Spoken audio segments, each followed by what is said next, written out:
Hari kita ini kan sudah 13 abad memboros, buang-buang waktu berpikir tentang berbagai hal yang sepele-sepele tapi kita anggap sebagai sesuatu yang besar, ya. Dan saya kritisi kita dulu, ya. Lembaga pendidikan kita mencetak kaum intelektual yang tidak kritis, ya. Kritis terhadap pihak lain tapi tidak pernah melakukan autokritik terhadap diri sendiri. Yang saya maksud adalah tradisi keagamaan yang kita warisi itu sesuatu yang mengandung banyak kekeliruan. Menurut saya tradisi keilmuan yang diajarkan di perguruan tinggi agama Islam itu seluruh dunia itu sudah di luar dari keislaman yang murni, karena dia hanya merevitalisasi taklid buta, ya. Karena tradisi keislaman yang kita warisi ini kalau kita pelajari dalam sejarah itu tidak lebih dari produk abad ketiga Hijriah sesungguhnya, ya kan? Tidak ada ilmu hadis di waktu Nabi, tidak ada ilmu fikih di waktu Nabi, tidak ada ilmu akidah di waktu Nabi, tidak ada ilmu-ilmu tafsir yang di masa Nabi. Yang di masa Nabi adalah berjuang untuk kebenaran, kan gitu. Ini penting untuk dicatat sebagai bahan diskusi, ya. Maka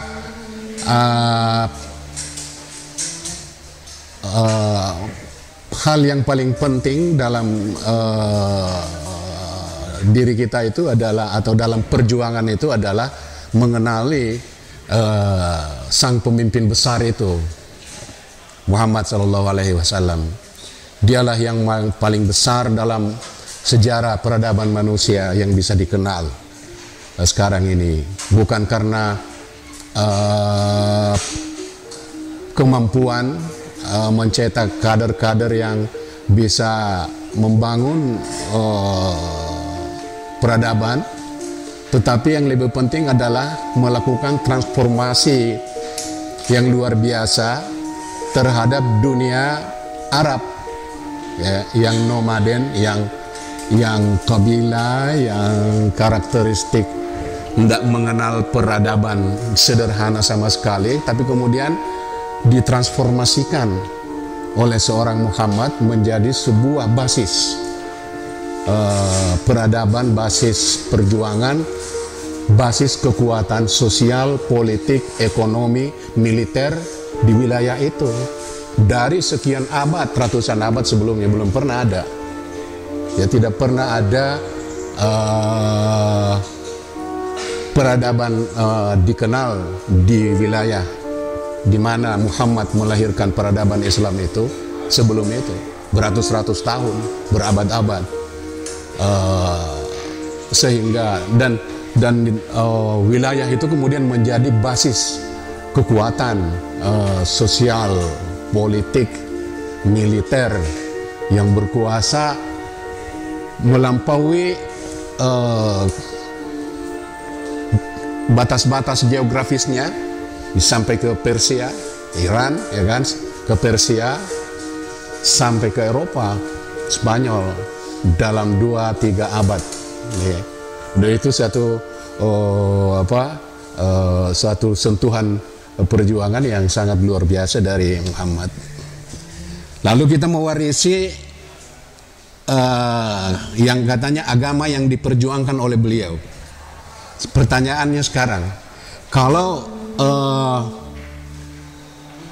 asas atau ideologi lah, kalau nggak mau mengatakan agama, ya, ideologi pemikiran atau ideologi perjuangan yang mendasari perjuangan Muhammad itu adalah sesuatu yang bersifat ideal, atau yang kita namai sekarang atau kita sebut agama Islam misi agama Islam yang dibawa oleh Muhammad gitu. Mengapa dari sejak abad ketiga Hijriah, sekarang abad berapa? Abad berapa Hijriah sekarang? 21 Masehi, tapi Hijriahnya berapa? 15. Kalau kita hitung dari ke abad ketiga Hijriah, berarti kan 12 abad. 12 abad, ada enggak sejarah umat Islam dalam 12 abad ini dimanapun berada yang bisa menyamai sedikit pun tentang hasil yang didapat, yang dicapai oleh perjuangan Muhammad kan enggak ada sejarah, kan? Coba kaji sejarah Islam, sejarah peradaban Islam, sejarah kebudayaan Islam, sejarah kekhalifahan Islam, sejarah pemerintahan Islam. Sepanjang abad-abad itu tidak ada yang bisa menghampiri capaian yang dicapai oleh Muhammad SAW dalam perjuangan mentransformasikan, saya ulangi, mentransformasikan masyarakat Arab itu menjadi basis sosial, politik, ekonomi, dan militer untuk wilayahnya dan wilayah sekitarnya. Ini saya mengambil kesimpulan bahwa orang-orang yang pengikut Muhammad itu hanya mengklaim dirinya pengikut, tapi sesungguhnya tidak merepresentasikan. Ya, karena ada perbedaan yang sangat substantif antara ajaran Muhammad itu sendiri dengan tradisi keagamaan yang dibangun. Itu. Karena itu maka kalau kita misalnya harus mengkritisi turas dan tradisi kita, saya menawarkan supaya lebih fokus kepada abad ketiga Hijriah atau abad kedua Hijriah ketika pertama kali Khilafah Abbasiyah itu didirikan. Ya kan, kita mengenal pemerintahan Khilafah Abbasiyah itu kan di masanya muncul seluruh yang kita bangga-banggakan ini, ya. Yang kita banggakan sebagai kemajuan filsafat, sebagai lahirnya berbagai ilmu-ilmu dalam Islam, tapi pada waktu yang sama lahirnya formalisasi ajaran-ajaran agama atas dasar mazhab-mazhab. Jadi pada masa Khilafah Abbasiyah itu dimulailah agama Islam itu dipahami secara mazhab.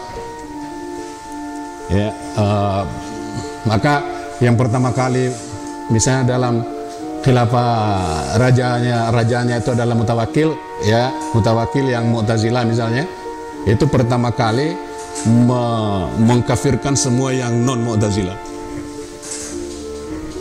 Yang namanya Ahlus Sunnah wal Jamaah, yang Ahlus Sunnah wal Jamaah nggak usah bangga-bangga amat bilang kami adalah salaf soleh dan lebih dekat kepada ajaran keaslian Muhammad.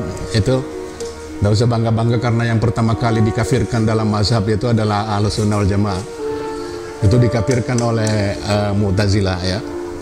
Jadi sebelum kita mau bicara soal perjuangan harus bicara soal ideologi. Dan ideologi perjuangan itu yang harus membentuk karakter dari perjuangan itu. Ini kalau mau berjuang, ya kan? Oke.